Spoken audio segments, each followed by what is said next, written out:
Hello, I'm Simon Hanson and welcome to my series of videos on how to edit the Alesis Strike Drum Kit. In this short video we're going to look at the trigger edit function.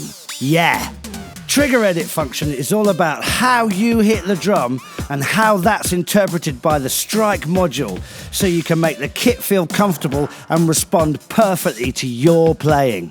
First thing you'll notice when you unpack one of these beautiful drums is there's a button on the side like a volume knob. This button will change the sensitivity and the trigger placement on each individual pad. If you're a hard-hitting rock and roller who likes to beat the drums, then you're going to want to turn this down. Then it won't reach maximum velocity quite so quickly. If you're more of a ghost note guy, then you're going to want to turn it up so you can have all the intricate little ghost notes represented, all for you. As soon as you press the button on the module marked triggers, this page appears. Right at the top, on the left, it'll tell you which drum kit you're editing, and on the right, it'll tell you which pad you're editing. Remember, if you've got chase notes selected, then you hit a pad and the edit page for that pad will appear. Deselect chase note and you can stay on that page whilst hitting other drums. Displayed on the trigger mode edit page are 6 parameters, or sections. The most important, I think, is the curve section. It's a box on the right.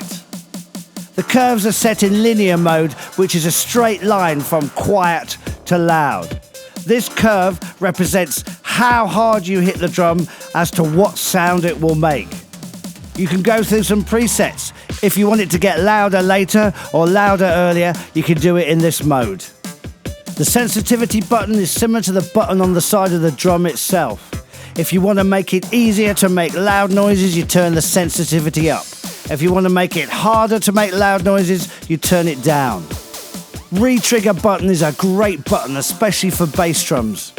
This button sets a tiny delay from the first hit to the second to stop you accidentally double triggering when you don't want to. Crosstalk is a button that you shouldn't have to use. They're already set up. But if you find that one pad is making another pad or cymbal make a noise, then you can adjust it here and stop that little problem. Crosstalk can also happen if one pad or cymbal's touching another pad or cymbal, or you've got the kit on a hard floor, or it's actually hailing and the hailstones are triggering the drums and cymbals.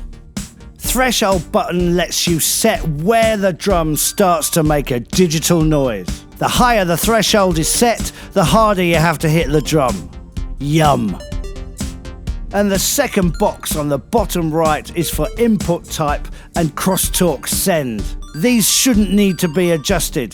The input types only use if you're going to be unfaithful and let a third-party trigger be slotted into the Strike Pro module. Crosstalk send is if the pad you're editing is triggering another pad and you don't want it to. You shouldn't have to use this. When you get your Strike drum kit, it's pretty much set up, so any adjustments you make in this mode might be quite minor. All the edits you make in trigger mode will be applied globally. That doesn't mean every drum kit on the planet, but it means every drum kit inside the Strike module. Well, that's trigger mode then. See you soon.